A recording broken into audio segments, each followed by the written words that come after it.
What's going on, guys? Welcome back to Tattoo Wheels. I'm standing here in an empty parking lot, or so it seems, semi-empty anyway, but there's a reason I'm doing that. Got a new bike for the channel, doing the review video today, also the reveal. So it's going to be a review and a reveal at the same time. And before we get into the details of the bike, I made a little cinematic video. Check that out now.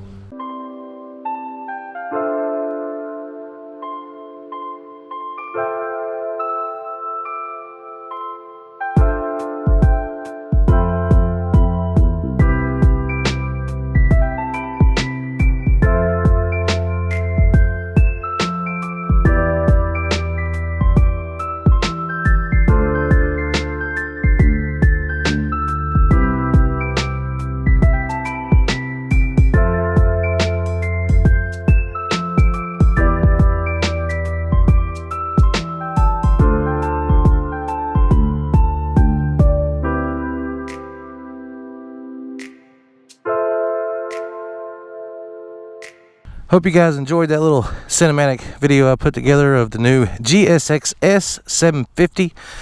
That is the new bike to the channel. I'm super stoked to get this motorcycle. I wanted this motorcycle when it came out brand new in 2018.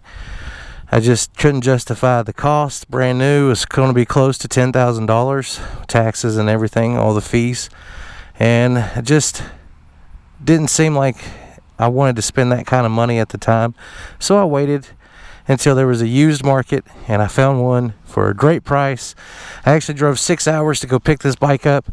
I got it for such a good deal. I really can't complain about the price for the bike that I wanted back in 2018 when this came out. So yeah, it's a 2018 GSX-S750. The cool thing about these GSX-S750s is it has all the power that you could want in a sport naked bike. It produces 113 horsepower from what I can find on research. It's kind of 113 to 117. I'm not really sure where it falls in line. There's some countries where these are produced that produce a little bit more. Here in the US, it only produces about 112.7.6, so about 113 horse. It has a all digital display readout. Turn that on. On the display, you've got the miles per hour, you've got a clock, you have a gear indicator, you got the average miles per gallon that you're averaging. You can flip between that and get the constant, current, or the average. You got your odometer, which is also, you got trip.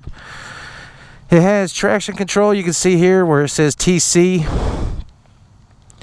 That has 3 modes. It has 1, 2, and 3, and then there's an off. You can turn traction control off.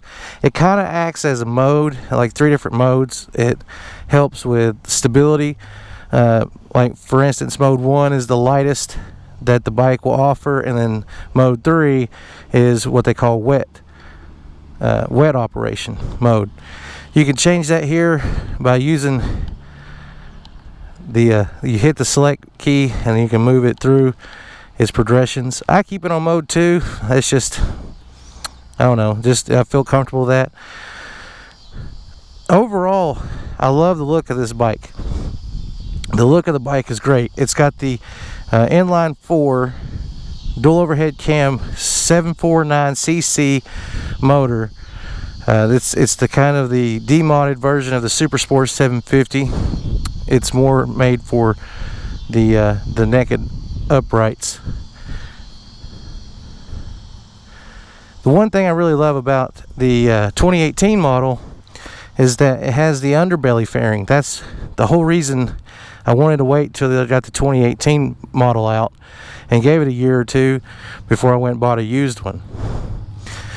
When I bought this bike, it only had 450 miles on it, so this thing was practically brand new. I'm sitting just over 2,000, so I've almost put about 1,600 miles on her.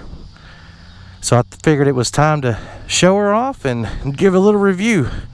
So we're going to jump into the ride here, and we're going to go over a few things before we get that far. Alright, so we're looking at the overall controls. Like I said before, you got your modes, which just to flip through your odometer and your trips if you want to go through that just by pressing up and down.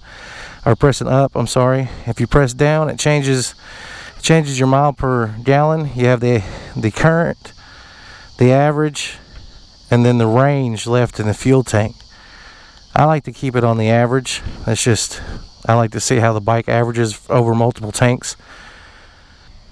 Also, when you fire the bike up and you go to take off, Suzuki's started to get to the point to where they know that new riders want bigger bikes eventually, and then some want to start off on a bigger bike. So Suzuki's trying their best to accommodate that. So we'll get her fired up here. She's already warm. Stock sound. It's not bad, but it could be better. So back to my point here on beginner help from Suzuki. So you put in first gear, and if you watch right here on the tack gauge, see how it blips there, and the bike starts to move without me even twisting the throttle. See this? It's called blip assist. So it helps you take off in first gear. If you have little to zero experience taking off in first gear, this is a great feature, and I think it'd be very beneficial for, you know, a lot of new riders.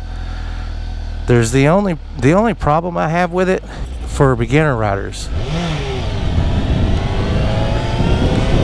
If you've rode a bike for any length of time, you automatically blip your own bikes down, and when you're gearing down, it's a habit that you get into, and Suzuki has released this blip assist, so when you gear down, it automatically does it then too. But when you go to take off in first gear, instead of blipping your throttle, you don't technically have to, because Suzuki's got it to where it'll take off for you, and it can throw you off on your throttle response when you try to take off in first gear. I've killed this bike several times because of that blip assist. So I'm not a big fan of it from an experienced rider standpoint. I think it's a great option for new riders, without a doubt. I've done several review videos on this channel now, and I have taken a lot of the feedback that I've gotten over the last year and a half, and I'm trying to improve the experience of all these review videos that I do. So I try to get all the info I can up front and then take it for a ride so you guys can see how she performs. Now, on an upright naked sport, you're going to get a lot of comfort with it. The seating position's it's semi-neutral on this one. It kind of pushes you forward just a little bit, so you kind of have that sport bike feel. So let's open her up here.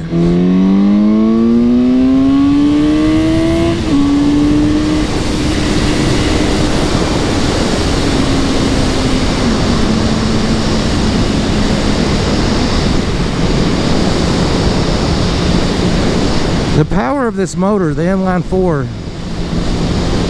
to me, for it being demodded, is absolutely insane.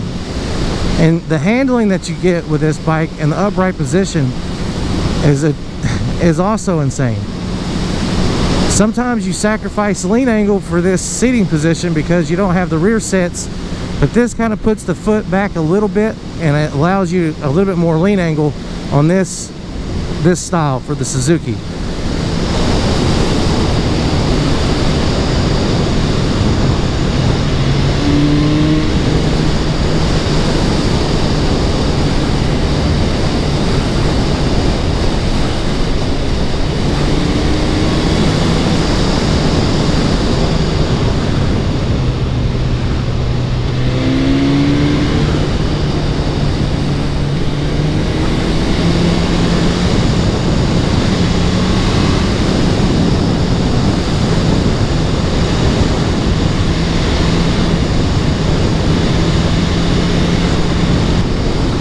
So now that I've shown you guys some of the power, how she handles in the curves, gone over all the basics of the motorcycle, I'm going to get into the things I like about it and the things I do not like about the motorcycle.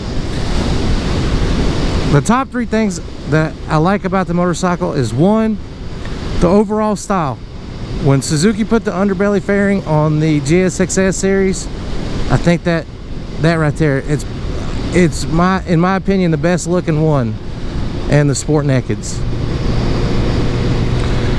Number 2 would be, you do not sacrifice any power and handling to ride a Sport Naked to where it has more of an upright seating position. That right there, hands down, is worth buying one of these without a doubt. The last thing I would have to say would be overall comfort. Even though the seat is not as comfortable as I would like it to be, you can ride this bike for long periods of time. So the overall comfort of the bike, the style of the bike, and the power and handling, all are great points that I love about this motorcycle. So the 3 things I do not like about the motorcycle: number 1, the blip assist. I don't like it from an experienced rider standpoint. It kind of takes away from the experience of, you know, throttle and clutch control. If you are if you are a long-term rider, you will understand what I'm saying. But now it's a bonus for less experienced riders. So that would probably be my number 1. Like, oh, I don't like that part. Number 2 is the fuel capacity. I think it's got about a 3.8 gallon tank. I wish they would have added that little 0.2 more. I know it sounds stupid, but when you're on long rides, it does get good gas mileage. It averages about 44 miles to the gallon, but I would like a bigger tank. I would like to get a little bit longer distance for long rides. The last thing that I don't like about the motorcycle is, you can see here it's got a speed screen on it. That is not stock. That is aftermarket. That was added after the guy bought the bike that I bought it from. I think it could use one. I know it doesn't make a ton of difference, but it takes the wind from coming straight here and hitting you directly in the chest to kind of push it up to where it can go over. It hits me in the face actually, but if I duck down, it goes right over my body. So this little speed screen actually does a very good job at deflecting the wind up and away from you. I couldn't imagine riding it without it, so I think Suzuki should just go ahead and add one. It doesn't have to be this one, it could be any other one, in my opinion. This is probably my favorite bike that I've owned. If you've been part of the channel long enough, you know that I had a GSX-S750F. I did not like that motorcycle, but this is the bike I wanted over a year ago, and I had to wait. Sometimes that's what you have to do in order to get what you want. You just have to wait.